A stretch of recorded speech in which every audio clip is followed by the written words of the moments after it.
Assalamualaikum. Jangan lupa like, comment, and subscribe. Bye.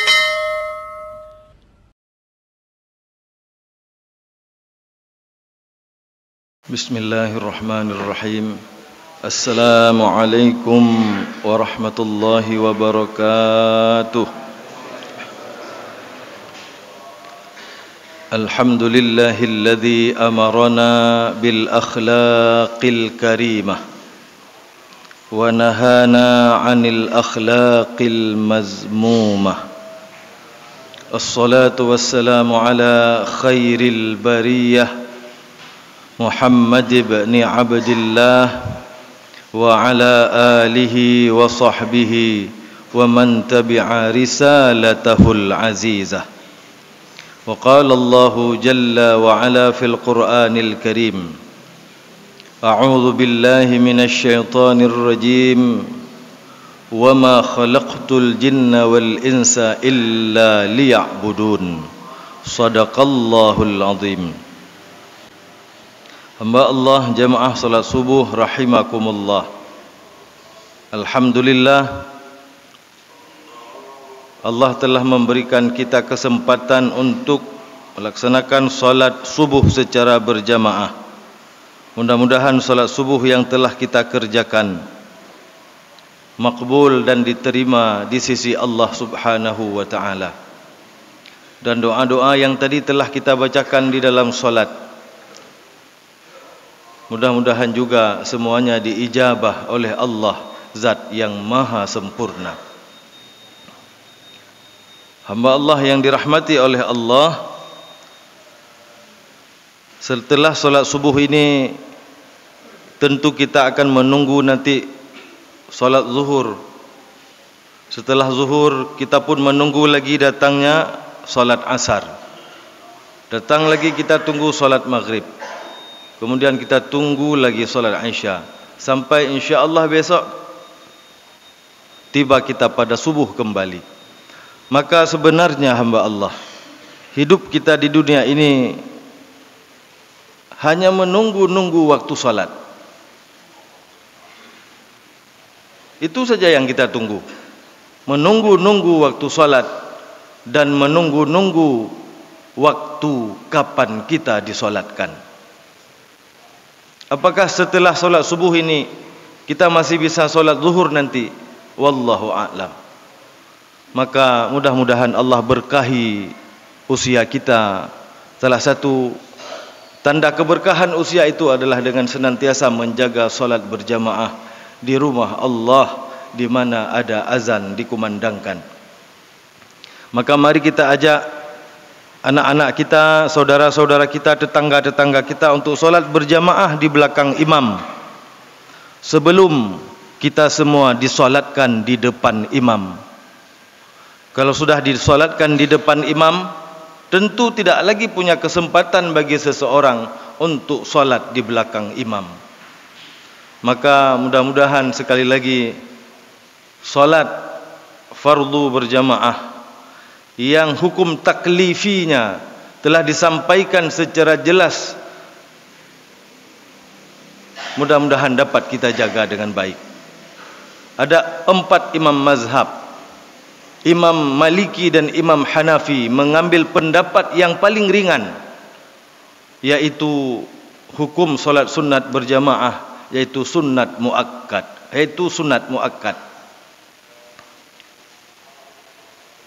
Beliau berdua berpedoman kepada hadis, kelebihan orang-orang yang solat sendiri dibandingkan dengan solat berjamaah, yaitu 27 derajat. Hadis itulah ya, hadis yang lain 25 derajat. Hadis inilah yang menjadi pegangan Imam Malik dan Imam Hanafi mengambil hukum, istimbat hukum solat fardu berjamaah bagi laki-laki mukallaf adalah sunnat muakkad. Imam Asy-Syafi'i mengambil istimbat hukum solat fardu berjamaah bagi terutama laki-laki mukallaf adalah fardu kifayah. Bila ada beberapa orang mukallaf laki-laki yang baligh telah melaksanakannya, berarti telah gugur kewajiban seluruhnya dalam satu kampung itu. Imam Ahmad bin Hanbal mengambil hukum salat fardu berjamaah bagi laki-laki mukallaf adalah fardu ain. Kalau fardu ain ini berat. Fardu untuk orang per orang yang sudah mukallaf laki-laki. Beliau mengambil rujukan kepada banyak hal, di antaranya adalah pernah satu hari seorang muazzin Rasulullah sallallahu alaihi wasallam bernama Abdullah bin Ummi Maktum. Karena ada dua orang muazzin Rasulullah sallallahu alaihi wasallam. Yang sering dikenal orang adalah Bilal bin Rabbah. Beliau itu muazzin salat subuh. Kalau Abdullah bin Ummi Maktum muazzin sebelum salat subuh. Jadi sampai hari ini di Arab Saudi azan subuhnya 2 kali. Pas 1 jam ukurannya. Hana lebih, hana kurang. Pas 1 jam. Kalau subuhnya jam 5:12 hari ini, berarti azan pertama jam 4:12. Itu yang di jam 4:12 itu Abdullah bin Ummi Maktum radhiyallahu anhu yang mengumandangkan azan. Yang di azan subuh adalah Bilal bin Rabbah radhiyallahu anhu. Jadi satu hari Abdullah bin Ummi Maktum bertanya kepada Rasulullah sallallahu alaihi wasallam, "Ya Rasulullah, kondisi saya ini buta. Hidup saya sendiri, sebatang kara. Saya juga sudah tua renta." Nah, itu dia lihat. Saya sudah buta, sendiri, sudah tua renta. Apakah ada rukhsah bagiku untuk tidak salat berjamaah di masjid? Lalu Rasulullah SAW atas permintaan ini, Rasulullah SAW kembali bertanya kepada Abdullah bin Ummi Maktum, "Apakah telingamu masih mendengar suara azan, hai Abdullah?" "Benar, saya mendengarnya ya Rasulullah." Maka Rasulullah SAW bersabda, "Kalau telingamu masih mendengar suara azan, walaupun matamu telah buta, walaupun engkau hidup sendiri sebatang kara, walaupun usiamu telah tua renta, selama telingamu masih mendengar suara azan panggilan Allah yang maha mulia, maka wajib bagimu datang salat berjamaah." Nah, ini diantara dasar hukum yang diambil oleh Imam Ahmad bin Hanbal, menyampaikan bahawa untuk laki-laki mukallaf fardu ain untuk salat fardu berjamaah. Nah, hamba Allah jamaah salat subuh rahimakumullah, mudah-mudahan salat-salat yang telah kita kerjakan sekali lagi, baik salat subuh maupun salat-salat yang lain, mudah-mudahan semuanya makbul dan diterima oleh Allah Subhanahu wa taala. Tadi saya membacakan satu ayat dalam surah Az-Zariyat ayat 56. Allah berfirman tentang tujuan kita diciptakan, tentang tujuan kita dihidupkan. Nyo hanjut dua dengku, menyo tua nyo palau bahasa Aceh. Tujuan kita dihidupkan, mana boleh lupa. Tujuan kita berjalan, kita mau pergi ke mana? Ke satu tempat, tentu ada tujuan. Kalau seseorang pergi tanpa tujuan, tentu kepergiannya itu kepergian yang amat melelahkan. Hana tujuan gejak, ho nama jak dengku, hana luntuh. Tentu ini bukanlah perjalanan yang baik. Maka Allah menyebutkan apa tujuan kita diciptakan oleh Allah. Wa ma khalaqtul jinna wal insa illa liya'budun. Sungguh Allah menciptakan jin dan manusia, tujuannya adalah hanya untuk beribadah kepada Allah Subhanahu wa taala. Inilah tujuan utama kita diciptakan, untuk berubudiyah, beribadah kepada Rabb, kepada Allah pemilik alam semesta. Sedangkan bekerja dan lain-lain itu fungsi tambahan, bukan fungsi utama dalam kehidupan. Maka jangan sampai ibadah dikalahkan oleh hal-hal yang lain.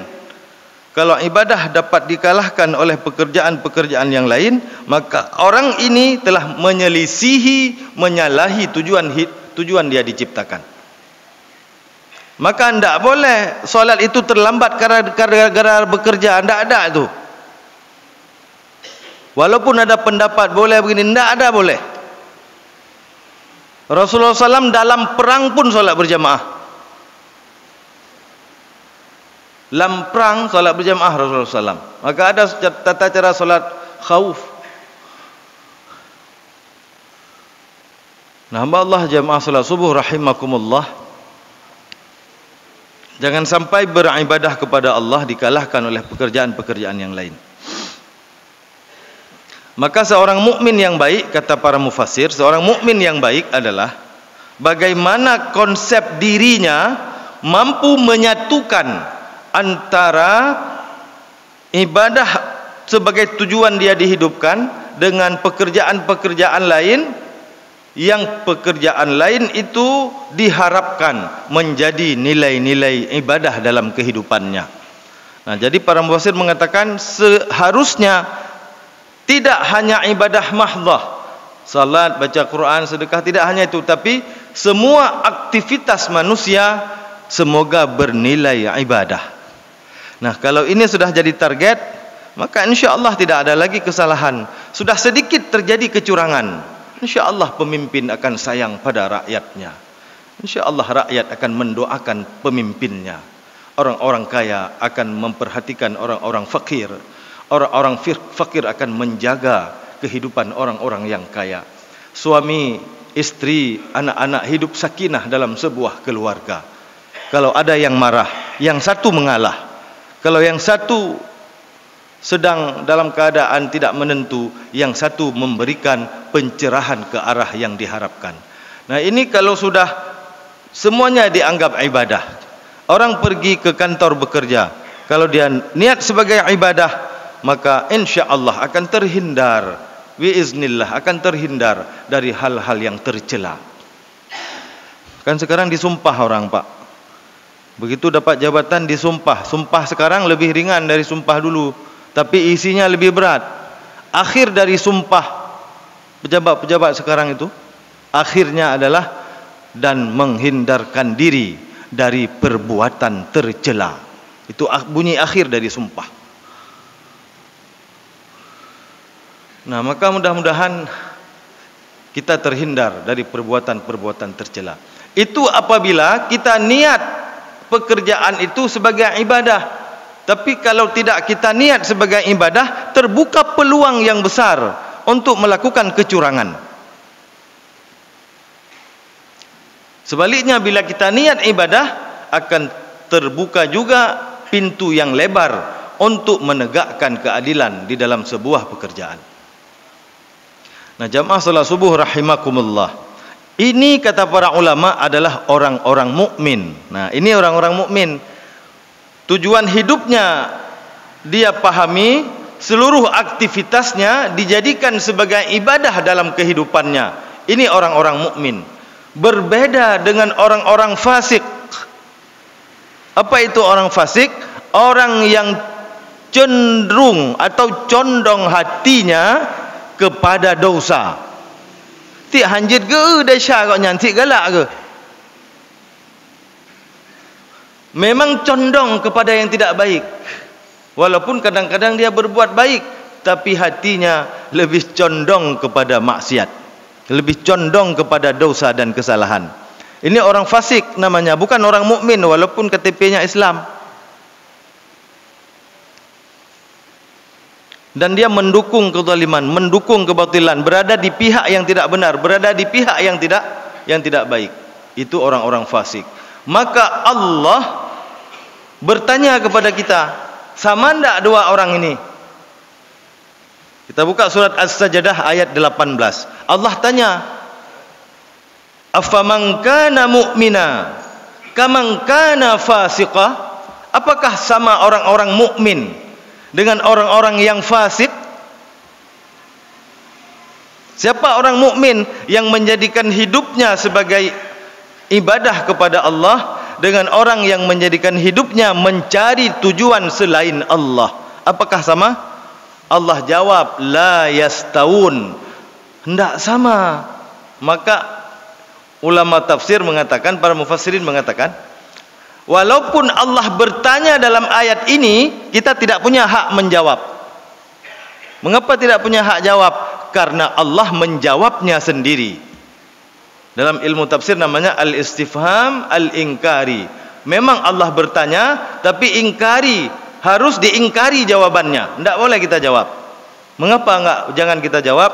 Karena Allah memiliki jawaban yang jauh lebih baik di antara semua kemungkinan jawaban yang ada pada hamba-hambanya. Maka Allah menjawab dengan amat singkat, la yastawun, panena sama, tidak sama. Apa yang membedakan mereka? Yang membedakan orang-orang beriman dengan orang-orang fasik ini, ammal ladzina amanu. Ini ayat ke-19 surah As-Sajdah. Tentu kita selalu baca di hari Jumat. Mohon maaf tadi Pak Imamnya lemah suaranya karena memang lagi batuk. Kati bulan batuk anak boleh-boleh. Entah kenapa pun nih tiba-tiba ceramah besar suaranya. Ammal ladzina amanu, adapun orang-orang yang beriman, wa amilus solihat, dan beramal soleh, berbuat kebaikan, falahum jannatul ma'wa. Nah ini dia, untuk orang-orang ini, orang-orang yang beriman, orang-orang berbuat kebaikan, beramal soleh, mereka sudah disiapkan oleh Allah sebuah tempat, yaitu jannatul ma'wa, kebun-kebun sebagai tempat tinggalnya. Nuzula sebagai balasan, sebagai imbalan, bima kanu ya'malun, terhadap apa yang telah mereka kerjakan.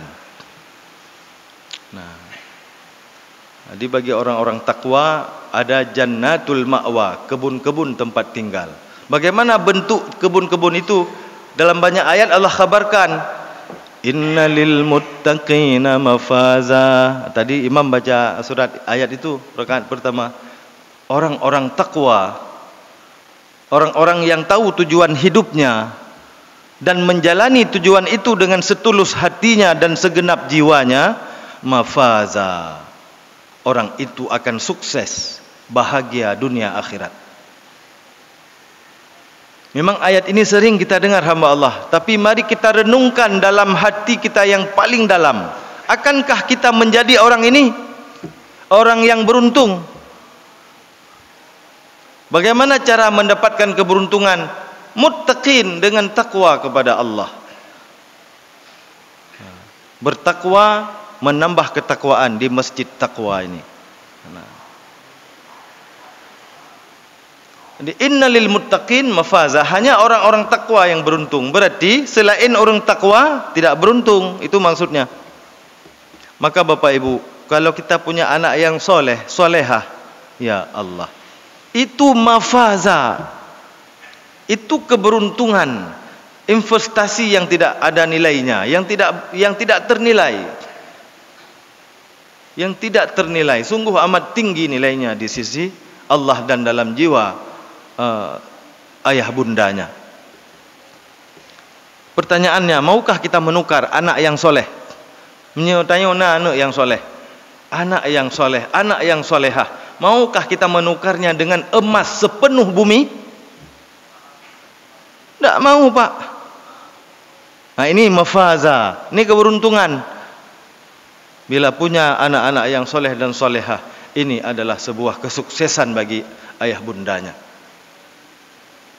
Tapi bagi yang anak-anaknya masih suka berbuat salah, maka dibutuhkan perjuangan dari kita untuk mendakwahkannya ke jalan takwa, jalan yang penuh dengan keselamatan. Kalau sudah beruntung, apa Allah berikan? Jangan hanya beruntung saja. Dapat apa? Misalnya Allah berikan hada'iq, kebun-kebun dalam syurga, ada kebun-kebun. Wa a'naba, ada juga buah anggur. Jangan kita pikir kebun itu seperti kebun kita di sini, Pak. Oh tidak. kebun-kebun dalam jannah itu kebun-kebun yang luas. Ada orang terakhir masuk syurga. Kita tidak tahu siapa orang itu. Dia dibakar dalam neraka. Setelah dibakar, habis dosanya, lalu dia diperintahkan Allah Jalla wa'ala untuk masuk ke dalam jannah.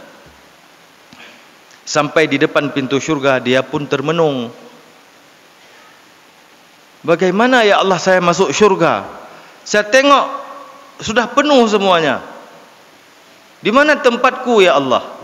Dia pun balik kembali. Kepikir ke penuh syurganya.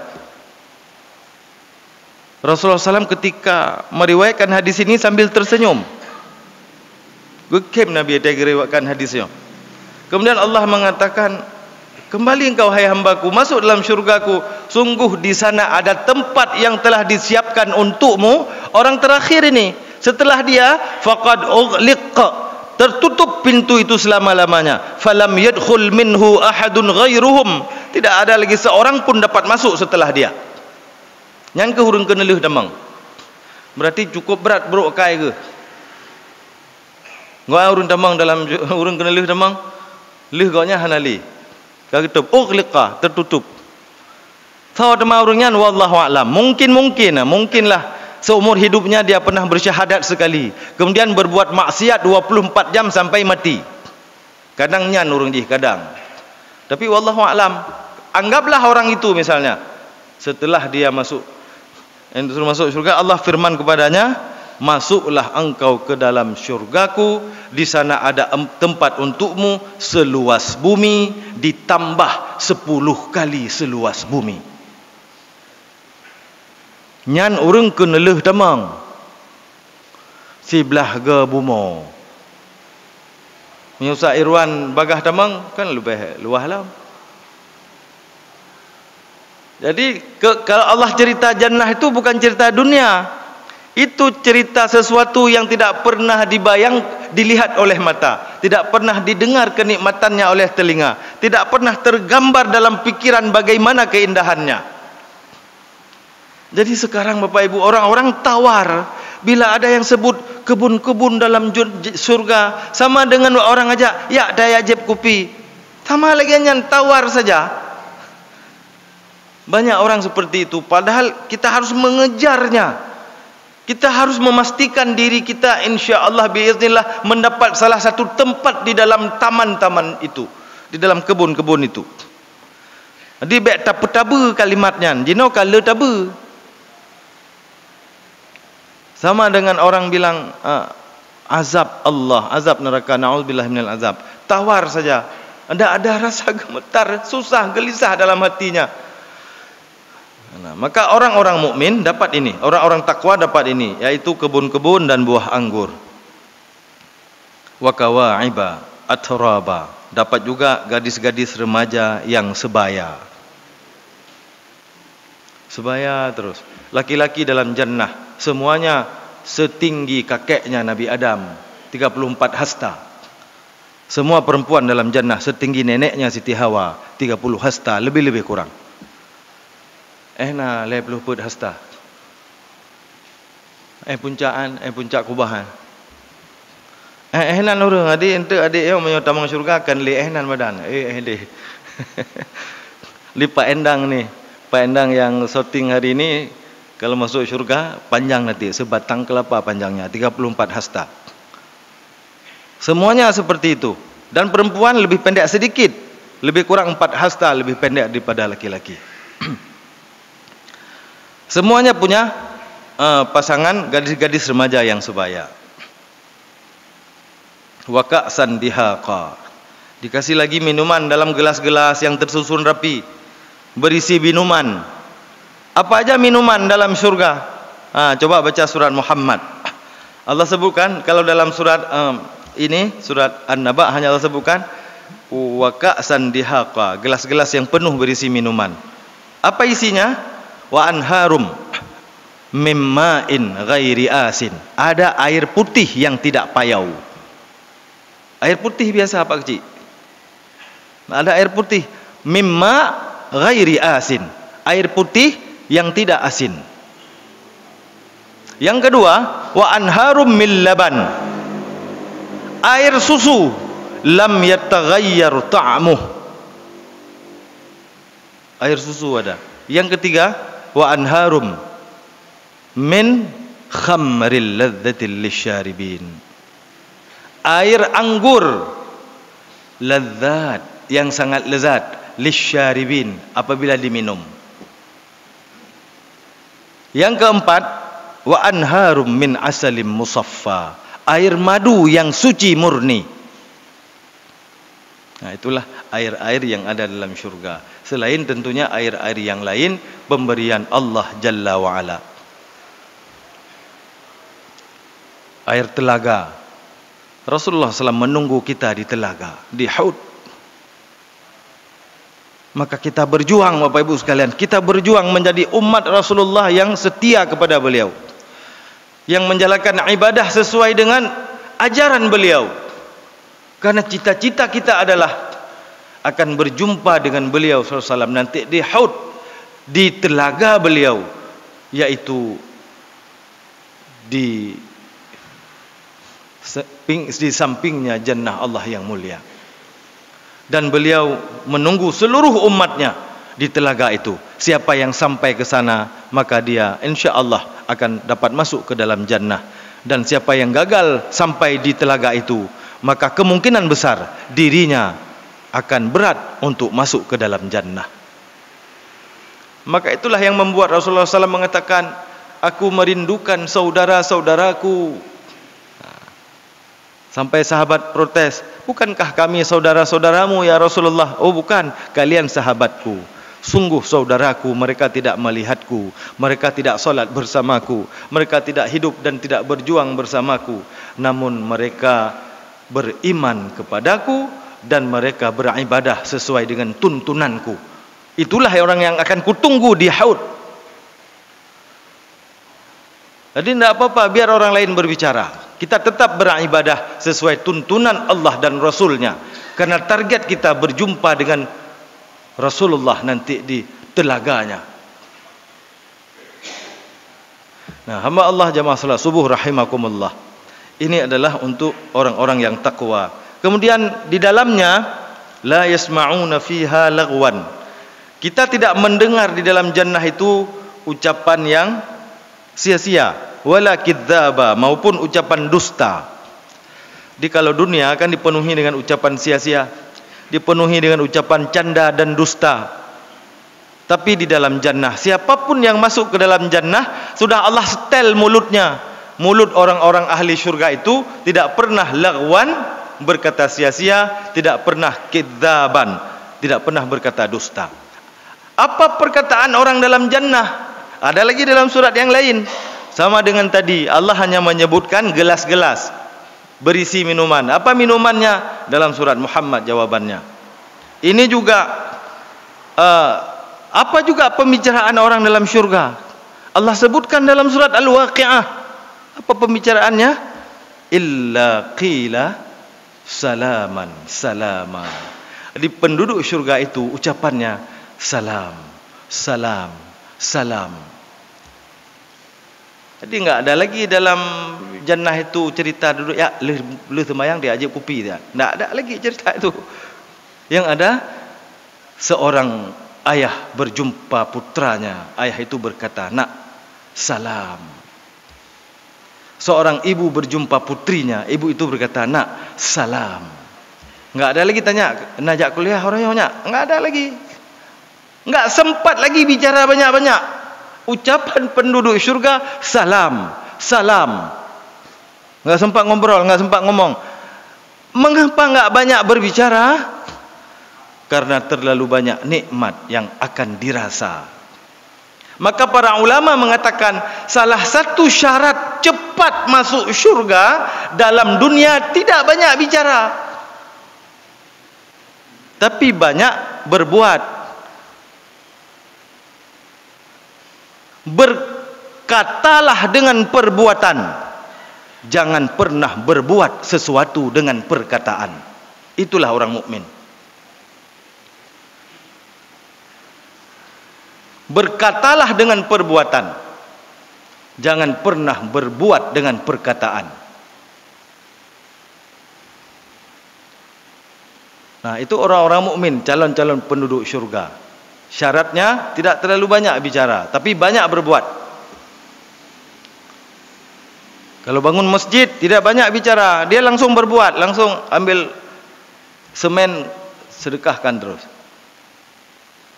Nah, tidak banyak berbicara, banyak buat, banyak perbuatan. Inilah ciri-ciri penduduk syurga yang dijelaskan oleh Allah. Jazaa'an min rabbika 'ata'an hisaba. Ini adalah sebagai balasan dan pemberian dari Allah dengan balasan yang cukup banyak. Kemudian lanjutan surat As-Sajdah tadi di ayat ke-20, ini kan orang-orang mukmin. Orang-orang mukmin tidak sama dengan orang-orang fasik. Orang-orang mukmin seperti tadi. Sudah cukuplah kita bahas orang mukmin. Sekarang orang fasik. Wa ammal ladzina fasaqu, adapun orang-orang yang fasik, fama'wahumun nar. Mereka itu akan ma'wahumun nar, akan dilemparkan dalam api neraka. Na'udzubillahi minan nar. Ketika mereka telah berada di dalamnya, kullama aradu ay yakhruju minha, mereka ingin keluar. Ternyata neraka itu ada tempat-tempat keluar. Allah sebutkan ay yakhruju minha, ada orang setelah masuk neraka ingin keluar. Begitu dia ingin keluar, u'idu fiha, lalu dia pun dimasukkan lagi ke dalamnya. Menan karap truk waduh, boom belum gede. Punya bahasa kena yo. Getram lah muyuk gede le mereka. Na'udzubillahi minal azab. Bang karap truk waduh, gedegan lah gede hayup. Bang karap truk waduh, gedegan. Wa'idu fiha.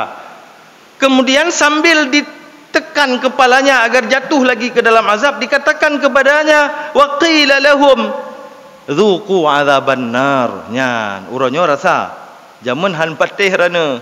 Jino rasa allazi kuntum bihi tukadzibun, karena engkau adalah orang-orang yang mendustakan kebenaran, mendustakan kebaikan. Udah ada yang hak, engkau lari darinya. Sudah ada yang benar, engkau menjauhinya. Yang batil, engkau mendekatinya. Ada yang dari Rabbmu, dari Rasulnya, engkau tinggalkan. Dari selain keduanya, malah engkau utamakan. Nyan, akibat ni. Nah, jadi jamaah yang dirahmati Allah Subhanahu wa taala,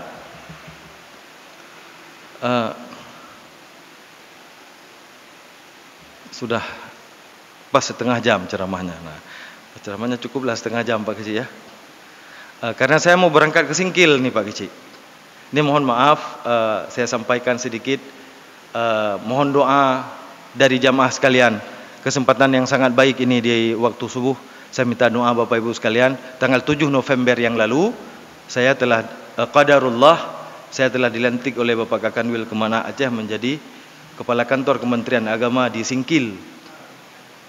Jadi setelah subuh ini langsung berangkat ke Singkil. Mohon doa dari Bapak Ibu sekalian, semoga Allah turunkan di dalamnya kebaikan-kebaikan, Allah jauhkan dari keburukan-keburukan, dan Allah ridai di dunia dan di akhirat. Amin ya rabbal alamin. Perjalanan ke sana, kalau jalannya setelah subuh sampai sanalah insyaallah. Jadi mudah-mudahan cukup ini saja ceramahnya. Kapan-kapan nanti, rencana jadwal saya ceramah minggu yang lalu, saya pending karena di sana saya bilang sama Ustaz, kebetulan ada di sini rapat kemarin di asrama haji, berkesempatan untuk berceramah subuh pada hari ini. Maka inilah yang dapat saya sampaikan. Mudah-mudahan bermanfaat bagi yang menyampaikan dan bagi yang mendengarkan. Semoga Allah ridai kehidupan kita dunia dan akhirat. Sekali lagi, semoga Allah menjadikan kita hamba-hambanya yang bertakwa kepadanya. Amin ya rabbal alamin. Subhanallah wa bihamdihi, subhanakallahumma wa bihamdika, asyhadu an la ilaha illa anta, nastaghfiruka wa natubu ilaika. Wassalamualaikum warahmatullahi wabarakatuh. Sallallahu wasallam ala nabi sayyidina Muhammadin wa alihi wa sahbihi وصحبه أجمعين صلى الله وسلم على النبي سيدنا محمد وآله وصحبه أجمعين. Terima kasih.